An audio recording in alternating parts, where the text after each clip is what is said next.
अथ श्री साई चरित्र अध्याय 43 और 44। महासमाधि की ओर। पूर्व तैयारी। समाधि मंदिर। ईंट का खंडन। 72 घंटे की समाधि। योग का संन्यास। बाबा के अमृत तुल्य वचन। इन 43 और 44 अध्यायों में बाबा का निर्वाण का वर्णन किया गया है, इसलिए वे यहाँ संयुक्त रूप से लिखे जा रहे हैं। पूर्व तैयारी। समाधि मंदिर। हिंदुओं में यह प्रथा प्रचलित है कि जब किसी मनुष्य का अंतकाल निकट आ जाता है तो उसे धार्मिक ग्रंथ आदि पढ़कर सुनाए जाते हैं। इसका मुख्य कारण केवल यही है कि जिससे उसका मन सांसारिक झंझटों से मुक्त होकर आध्यात्मिक विषयों में लग जाए और वह प्राणी कर्मवश अगले जन्म में जिस योनि को धारण करे उसमें उसे सद्गति प्राप्त हो। सर्वसाधारण को यह विदित ही है कि जब राजा परीक्षित को एक ब्रह्मर्षि पुत्र ने शाप दिया और 1 सप्ताह के पश्चात ही उनका अंतकाल निकट आया तो महात्मा शुकदेव ने उन्हें उस सप्ताह में श्री महाभागवत पुराण का पाठ सुनाया, जिससे उनको मोक्ष की प्राप्ति हुई। यह प्रथा अभी भी अपनाई जाती है। महानिर्वाण के समय गीता, भागवत और अन्य ग्रंथों का पाठ किया जाता है। बाबा तो स्वयं अवतार थे, इसलिए उन्हें बाह्य साधनों की आवश्यकता नहीं थी, परंतु केवल दूसरों के समक्ष उदाहरण प्रस्तुत करने के हेतु ही उन्होंने इस प्रथा की उपेक्षा नहीं की। जब उन्हें विदित हो गया कि मैं अब शीघ्र इस नश्वर देह को त्याग करूंगा, तब उन्होंने श्री वजह को राम विजय प्रकरण सुनाने की आज्ञा दी। श्री वजह ने 1 सप्ताह प्रतिदिन पाठ सुनाया। तत्पश्चात ही बाबा ने उन्हें 8 प्रहर पाठ करने की आज्ञा दी। श्री वजह ने उस अध्याय की द्वितीय आवृत्ति 3 दिन में पूर्ण कर दी और इस प्रकार 11 दिन बीत गए। फिर 3 दिन और उन्होंने पाठ किया। अब श्री वजह बिल्कुल थक गए, इसलिए उन्हें विश्राम करने की आज्ञा हुई। बाबा अब बिल्कुल शांत बैठ गए और आत्मस्थित हो कर वे अंतिम क्षण की प्रतीक्षा करने लगे। 2-3 दिन पूर्व ही प्रातः काल से बाबा ने भिक्षाटन करना स्थगित कर दिया और वे मस्जिद में ही बैठे रहने लगे। वे अपने अंतिम क्षण के लिए पूर्ण सचेत थे, इसलिए वे अपने भक्तों को धैर्य तो बंधाते रहते, पर उन्होंने किसी से भी अपने महानिर्वाण का निश्चित समय प्रकट नहीं किया। इन दिनों काका साहेब दीक्षित और श्रीमान बूटी बाबा के साथ मस्जिद में नित्य ही भोज किया करते थे। महानिर्वाण के दिन 15 अक्टूबर को आरती समाप्त होने के पश्चात बाबा ने उन लोगों को भी अपने निवास स्थान पर ही भोजन करके लौटने को कहा। फिर भी लक्ष्मीबाई सिंधे, भागोजी सिंधे, बायाजी लक्ष्मण, बाला सिंपी और नाना साहेब निमोड़कर वहीं रह गए। श्यामा नीचे मस्जिद की सीढ़ियों पर बैठे थे। लक्ष्मीबाई सिंधे को 9 रुपए देने के पश्चात बाबा ने कहा कि मुझे मस्जिद में अब अच्छा नहीं लगता है, इसलिए मुझे बूटी के पत्थरवाड़े में ले चलो, जहाँ मैं सुखपूर्वक रहूँगा। यही अंतिम शब्द उनके श्रीमुख से निकले।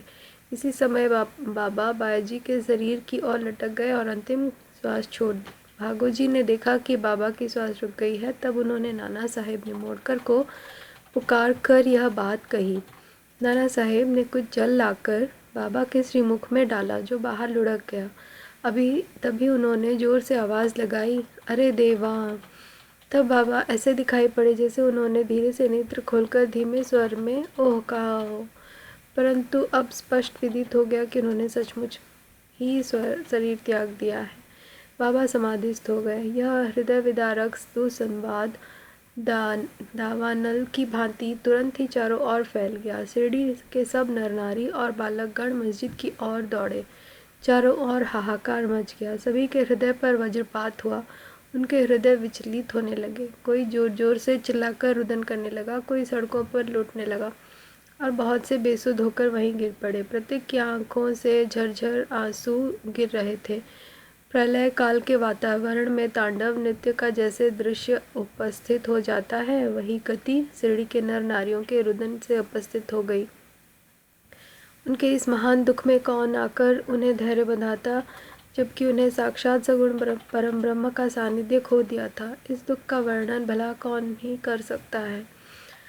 अब कुछ भक्तों को श्री साईं बाबा के वचन याद आने लगे। किसी ने कहा कि महाराज, साईं बाबा ने अपने भक्तों से कहा था कि भविष्य में 8 वर्ष के बालक के रूप में पुनः प्रकट होंगे। ये एक संत के वचन है और इसलिए किसी को भी इन पर संदेह नहीं करना चाहिए, क्योंकि कृष्णावतार में भी चक्रपाणि, भगवान विष्णु ने ऐसी ही लीला की थी। श्री कृष्ण माता देवकी के सामने 8 वर्ष की आयु वाले एक बालक के रूप में भगवान श्री कृष्ण में प्रकट हुए, जिनका दिव्य तेजोमय स्वरूप था और जिनके चारों हाथों में आयुध, शंख, चक्र, गदा और पद्म सुशोभित थे। आपने उस अवतार में भगवान श्री कृष्ण ने भूभार हल्का किया था। साईं बाबा का यह अवतार अपने भक्तों के उत्थान के लिए हुआ था।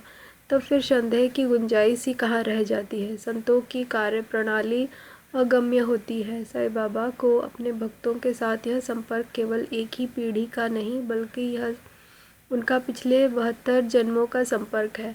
ऐसा प्रतीत होता है कि इस प्रकार का प्रेम संबंध विकसित करके महाराज श्री साईं बाबा दौरे पर चले गए और भक्तों को दृढ़ विश्वास है कि वे शीघ्र ही पुनः वापस आ जाएंगे। अब समस्या उत्पन्न हुई कि बाबा के शरीर की अंतिम क्रिया किस प्रकार की जाए। कुछ युवान लोग कहने लगे कि उनके शरीर को कब्रिस्तान में दफन कर उसके ऊपर एक मकबरा बना देना चाहिए। कुशाल चंद और अमीर शक्कर की भी यही धारणा थी, परंतु ग्राम्य अधिकारी श्री रामचंद्र पाटिल ने दृढ़ और निश्चयात्मक स्वर में कहा कि तुम्हारा निर्णय मुझे मान्य नहीं है। शरीर को वाड़े के अतिरिक्त अन्यत्र कहीं भी नहीं रखा जाएगा। इस प्रकार लोगों में मतभेद उत्पन्न हो गया और वह वाद विवाद 36 घंटों तक चलता रहा। बुधवार के दिन प्रातःकाल बाबा ने लक्ष्मण मामा जोशी को स्वप्न दिया और उन्हें अपने हाथ से खींचते हुए कहा कि शीघ्र उठो, बापू साहेब समझता है कि मैं मृत हो गया हूँ, इसलिए वह तो आएगा नहीं। तुम पूजन और कांकड़ आरती करो। लक्ष्मण मामा ग्राम के ज्योतिषी श्यामा के मामा तथा एक कर्मठ ब्राह्मण थे। वे नित्य प्रातःकाल बाबा का पूजन किया करते। तत्पश्चात ही ग्राम देवियों और देवताओं का उनकी बाबा पर दृढ़ निष्ठा थी, इसलिए इस दृष्टांत के पश्चात वे पूजन की समस्त सामग्री लेकर वहां आए और ज्यों ही उन्होंने बाबा के मुख का आवरण हटाया तो उस निर्जीव अलौकिक महान प्रदीप्त प्रतिभा के दर्शन कर वे स्तब्ध रह गए, मानो हिमांशु ने उन्हें अपने पास में आबद्ध करके जड़वत बना दिया हो। स्वप्न की स्मृति ने उन्हें अपना कर्तव्य करने की प्रेरित कर दिया।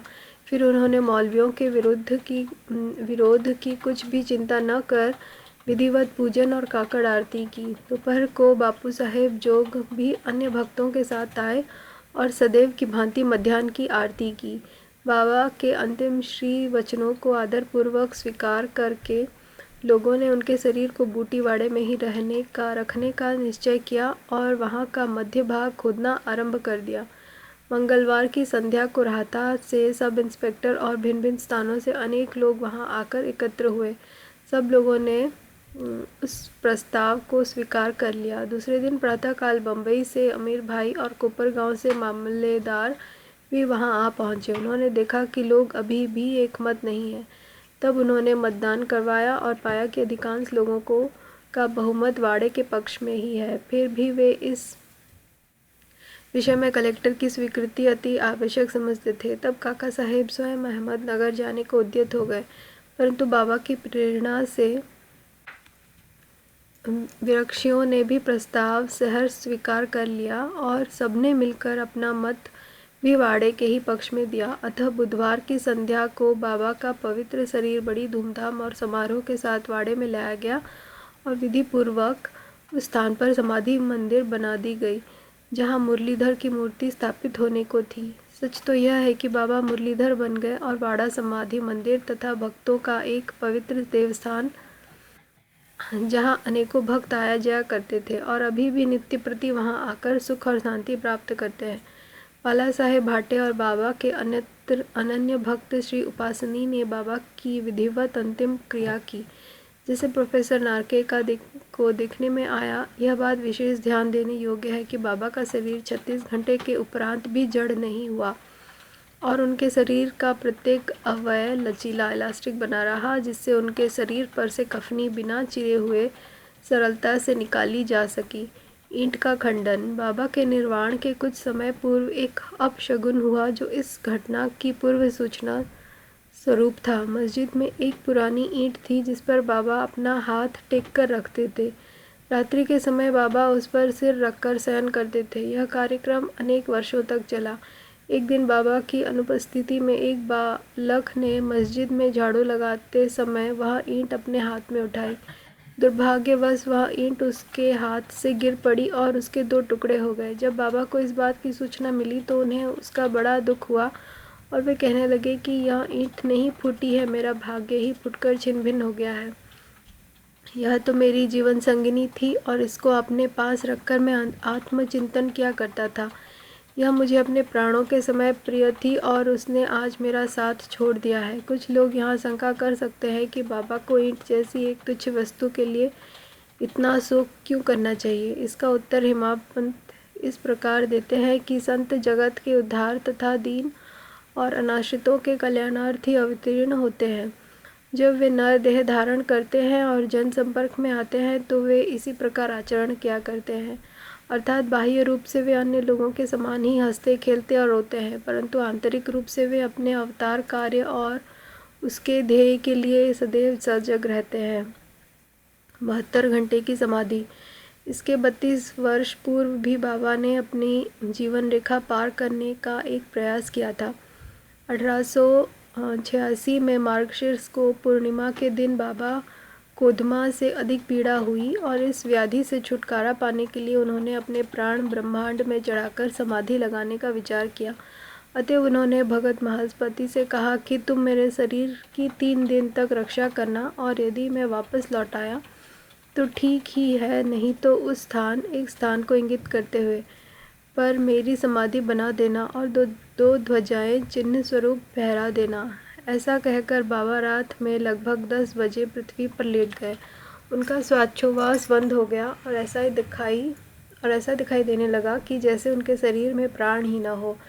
सभी लोग, जिनमें ग्रामवासी भी थे, वहां एकत्रित हुए और शरीर परीक्षण के पश्चात शरीर को उनके द्वारा बताए हुए स्थान पर समाधिस्थ कर देने का निश्चय करने लगे, परंतु भगत महास्पति ने उन्हें ऐसा करने से रोका और उनके शरीर को अपनी गोद में रखकर वे 3 दिन तक उसकी रक्षा करते रहे।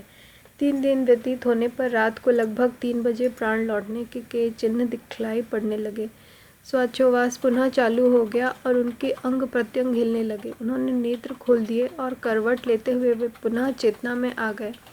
इस प्रसंग तथा अन्य प्रसंगों पर दृष्टिपात कर अब हम पाठकों पर छोड़ते हैं कि वे इसका निश्चय करें कि क्या बाबा अन्य लोगों की भांति ही 3.5 हाथ लंबे एक देहधारी मानव थे, जिस देह को उन्होंने कुछ वर्षों तक धारण करने के पश्चात छोड़ दिया, या वे स्वयं आत्मा ज्योति स्वरूप थे। पंच महाभूतों से शरीर निर्मित होने के कारण उसका नाश और अंत तो सुनिश्चित है, परंतु जो सदस्तु आत्मा अंतःकरण में है वही अध्यात्म में सत्य है। उसका न रूप है, न अंत है और न नाश। यही शुद्ध चैतन्य घन या ब्रह्म इंद्रियों और मन पर शासन और नियंत्रण रखने वाला है। जो तत्व है वही साई है, जो संसार के समस्त प्राणियों में विद्यमान है और जो सर्वव्यापी है। अपना अवतार कार्य पूर्ण करने के लिए ही उन्होंने देह धारण किया था और वह कार्य पूर्ण होने पर उन्होंने उसे त्याग कर पुनः अपना शाश्वत और अनंत स्वरूप धारण कर लिया। श्री दत्तात्रेय के पूर्ण अवतार गणगापुर के श्री नरसिंह सरस्वती के समान श्री साई भी सदैव वर्तमान है। उनका निर्वाण तो एक औपचारिक बात है। वे जड़ और चेतन सभी पदार्थों में व्याप्त हैं तथा सर्वभूतों के अंतःकरण के संचालक और नियंत्रण करता है। इसका अभी भी अनुभव किया जा सकता है और उन अनेकों के अनुभव में भी आ चुका है जो अनन्य भाव से उनके शरणागत हो चुके हैं और जो पूर्ण अंतःकरण से उनके उपासक हैं। यद्यपि बाबा का स्वरूप अब देखने को नहीं मिल सकता है, फिर भी यदि हम शिरडी को जाएं तो हमें वहां उनकी जीवित सदृश चित्र मस्जिद द्वारकामाई को शोभायमान करते हुए अब भी देखने में आएगा। यह चित्र बाबा के एक प्रसिद्ध भक्त कलाकार श्री शामराव जयकर ने बनाया था। एक कल्पनाशील और भक्त दर्शक को यह चित्र अभी भी बाबा के दर्शन के समान ही संतोष और सुख पहुंचाता है। बाबा अब देह में स्थित नहीं है, परंतु वे सर्वभूतों में व्याप्त हैं और भक्तों का कल्याण पूर्ववत ही करते रहते हैं। करते रहेंगे जैसा कि वह सदैव रहकर किया करते थे।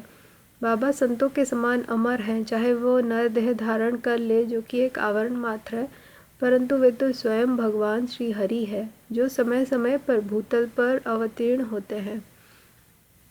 बापू साहेब जोग का संन्यास। जोग के संन्यास की चर्चा कर हेमाड़ पंत यह अध्याय समाप्त करते हैं।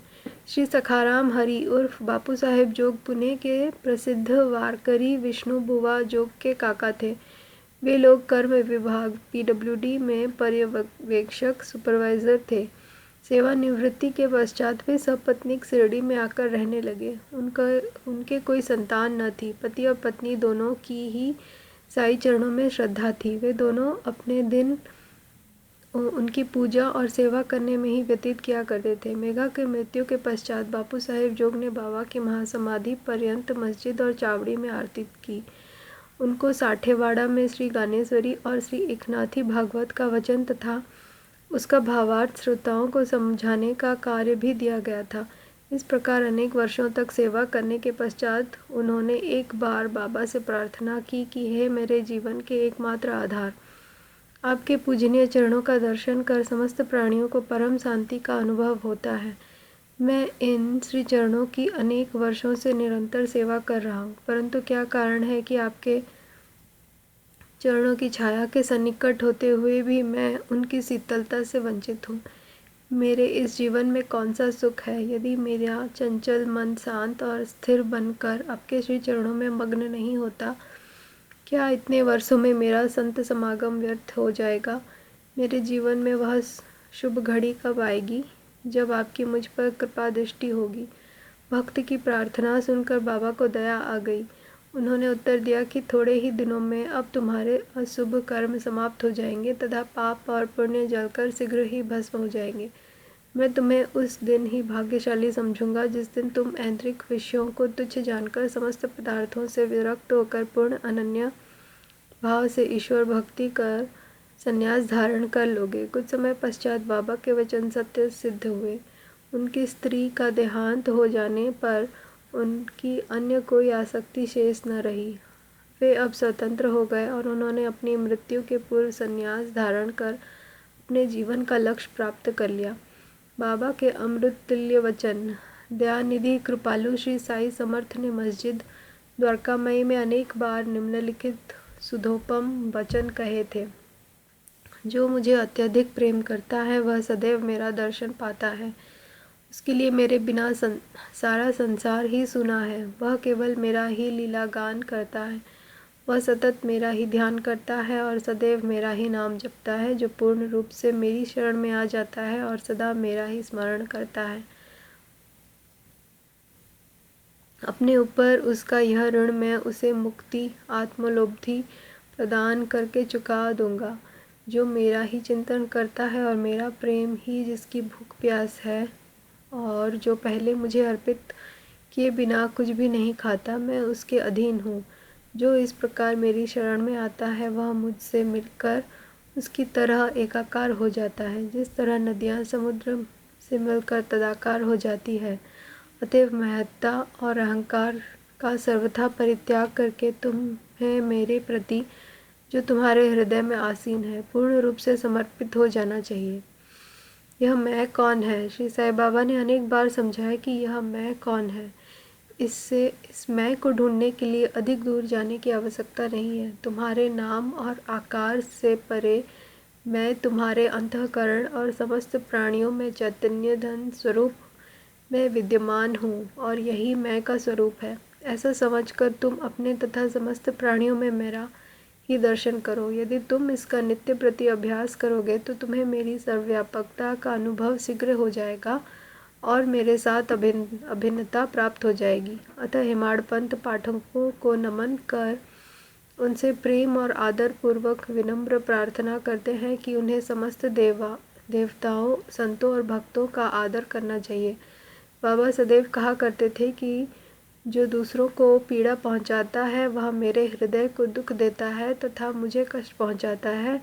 इसके विपरीत जो स्वयं कष्ट सहन करता है वह मुझे अधिक प्रिय है। बाबा समस्त प्राणियों में विद्यमान है और उनकी हर प्रकार से रक्षा करते हैं। समस्त जीवों से प्रेम करो, यही उनकी आंतरिक इच्छा है। इस प्रकार का विशुद्ध अमृतमय स्रोत उनके श्रीमुख से सदैव झरता रहता था। अतः जो प्रेम पूर्वक बाबा का लीलागान करेंगे या उन्हें भक्ति पूर्वक श्रवण करेंगे, उन्हें साई से अवश्य अभिन्नता प्राप्त होगी। श्री सद्गुरु साईनाथार्पणमस्तु। शुभम भवतु। ओम साई राम।